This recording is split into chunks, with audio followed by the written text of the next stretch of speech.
Raymond Carver.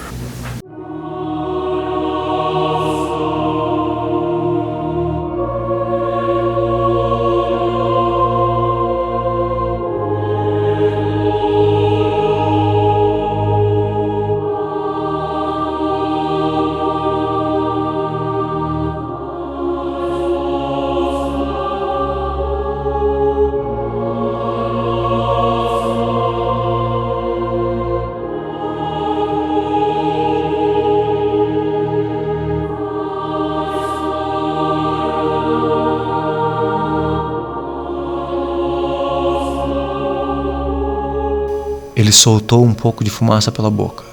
Sei que sua construção exigia centenas de operários e que levavam 50 ou 100 anos para ficar prontas, disse. Acabei de ouvir o homem falar isso, claro. Sei que diversas gerações das mesmas famílias trabalhavam numa catedral, ouvi o homem dizer isso também.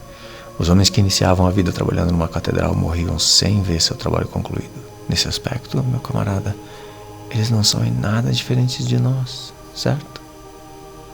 Riu. Então suas pálpebras baixaram outra vez. A cabeça balançou um pouco para cima e para baixo. Ele parecia estar cochilando. Talvez estivesse se imaginando em Portugal. Agora a TV mostrava outra catedral. Ficava na Alemanha. A voz do inglês continuava sua lenga-lenga. Catedrais, disse o cego. Ergueu os ombros e rodou a cabeça de um lado para o outro. Se quer saber a verdade, meu camarada, isso é tudo o que eu sei. Isso que eu acabei de dizer. O que ouvi o homem falar. Mas quem sabe você pode me descrever uma catedral? Eu gostaria que fizesse isso. Eu gostaria muito. Para dizer a verdade, eu não tenho uma boa ideia do que é uma catedral. Eu olhei com atenção a imagem da catedral na TV. Como é que eu ia conseguir até mesmo começar a descrever aquilo? Mas digamos que minha vida dependesse disso. Digamos que minha vida estivesse sendo ameaçada por um maluco que dissesse que eu tinha que fazer aquilo, senão...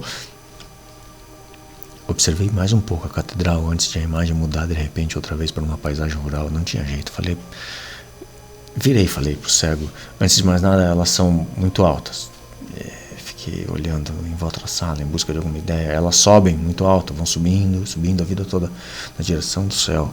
Algumas são tão grandes que precisam de escoras que ajudem a sustentar, sabe? Essas escoras são chamadas de arcobotantes. Para mim lembram os viadutos, não sei porquê.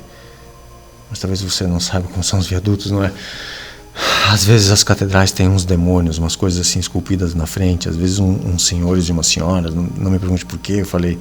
Ele fazia que sim com a cabeça. Toda a parte superior do seu corpo parecia se mover para frente e para trás. Não estou me saindo muito bem, não é? Eu falei. Ele parou de balançar a cabeça e inclinou-se para a beira do sofá. Enquanto me ouvia, passava os dedos por dentro da barba. Eu não estava conseguindo explicar. Dava para ver pela cara dele. Mesmo assim, ele esperava que eu continuasse. Assentiu com a cabeça, como se quisesse me incentivar a prosseguir. Tentei achar mais alguma coisa para dizer. Elas são grandes mesmo, falei. São pesadas, são feitas de pedra, de mármore também, às vezes. Antigamente, na época em que os homens construíam catedrais, eles queriam ficar perto de Deus. Antigamente, Deus era uma parte importante da vida de todo mundo. Dava para ver isso pela construção das catedrais. Olha, desculpa, falei, mas parece que isso é o máximo que eu consigo fazer por você. Eu não sou bom nisso. Tudo bem, meu camarada, disse o cego. Ei, escute. Espero que não se importe de eu perguntar, mas posso perguntar uma coisa para você? Deixa eu fazer a você uma pergunta simples, do tipo sim ou não. É que eu estou curioso e não há nenhum desrespeito no que eu vou perguntar. Você é o meu anfitrião, mas queria saber se você tem algum tipo de religião. Não se importa que eu pergunte. Fiz que não com a cabeça. No entanto, ele não podia ver isso. Um piscar de olhos, um balanço de cabeça, a mesma coisa para um cego. Acho que não acredito nisso, em nada. Às vezes não é fácil, sabe como é? Claro que sim, respondeu. Certo, eu falei. E o inglês continuava falando. Minha mulher deu um suspiro, dormindo. Respirou fundo e continuou a dormir. Você vai ter que me desculpar, falei, mas não consigo explicar a você como é o aspecto de uma catedral. Eu não tenho essa capacidade, eu não consigo dizer mais do que eu já disse. O cego permaneceu imóvel, de cabeça baixa, enquanto me ouvia falar. Falei, a verdade é que as catedrais não têm nenhum significado especial pra mim. Nada. Catedrais são uma coisa pra gente ficar vendo na TV tarde da noite. Só isso que são. Foi aí que o cego pigarreou para limpar a garganta. Levantou alguma coisa de mão. Levantou alguma coisa na mão. Tinha tirado um lenço do bolso de trás. Depois falou, entendo, meu camarada, está tudo bem, acontece, não se preocupe. Falou, ei, escute aqui, pode me fazer um favor? Tive uma ideia. Você podia arranjar um papel grosso e uma caneta? Vamos fazer uma coisa. Vamos desenhar uma catedral juntos. Pegue uma caneta e um papel grosso. Vamos lá, meu camarada, traga esse material, disse. Então fui até o andar de cima. Minhas pernas pareciam estar sem força. A sensação era que eu tinha acabado de voltar de uma corrida. No quarto da minha mulher, dei uma olhada em volta. Achei umas esferográficas numa cestinha na mesa dela. E depois tentei pensar onde podia encontrar o tipo de papel que ele estava pedindo. No térreo, na cozinha, achei um saco de compras com umas cascas de cebola no fundo. Esvaziei o saco e sacudi com força. Levei-o para a sala e sentei no chão com ele, perto das pernas do cego. Tirei algumas coisas do lugar, alisei as rugas do saco de papel, estendi o saco em cima da mesinha de centro. O cego desceu do sofá e sentou no tapete ao meu lado. Ele passou os dedos sobre o papel, subiu e desceu os dedos pelas margens do papel, as beiradas, até as beiradas. Ele tocou todos os cantos. Tudo bem, disse, tudo bem, vamos fazer uma. Localizou minha mão, a mão com a caneta. Fechou a sua mão em cima da minha. Agora vamos lá, meu camarada, desenhe, disse. Desenhe, você vai ver. Vou acompanhar você, vai dar certo. É só começar do jeito como estou dizendo. Você vai ver. Desenhe, disse o cego. E então comecei. Primeiro desenhei uma caixa que parecia uma casa. Podia ser a casa onde eu morava. Depois fiz um telhado em cima. Nas duas pontas do telhado, pus torres. Que doideira.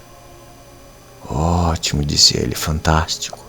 Você está indo muito bem, disse. Nunca imaginou que uma coisa assim podia acontecer na sua vida, não é, meu camarada? Bem, a vida é uma coisa muito estranha mesmo, todos sabem disso. Agora vá em frente. Continue. Acrescentei janelas com arcos. Os arcobotantes, eu pus umas portas grandes, eu não conseguia parar. O canal de TV saiu do ar. Baixei a caneta e fechei e abri os dedos.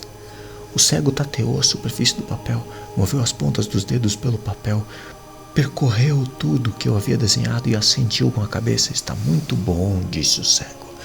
Peguei a caneta de novo e ele achou minha mão.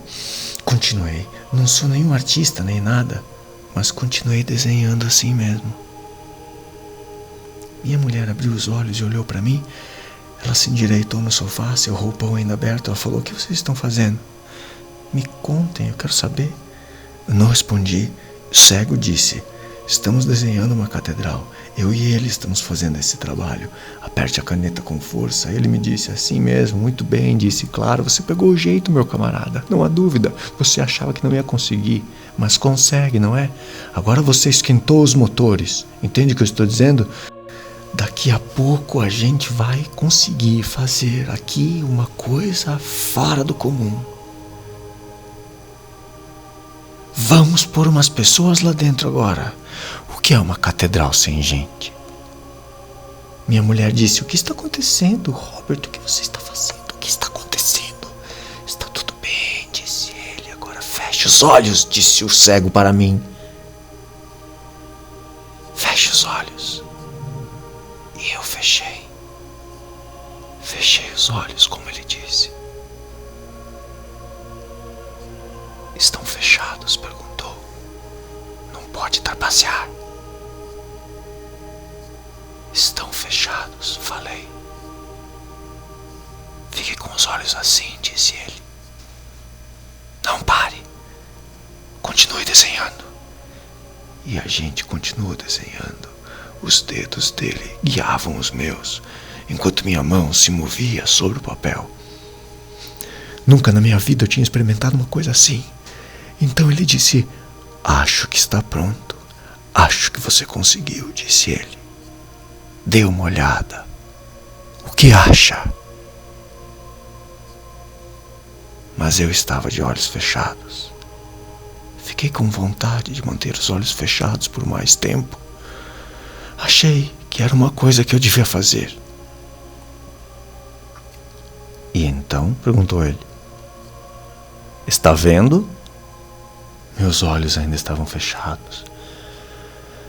Eu estava na minha casa, sabia disso, mas não tinha a sensação de estar dentro de nada. É mesmo incrível.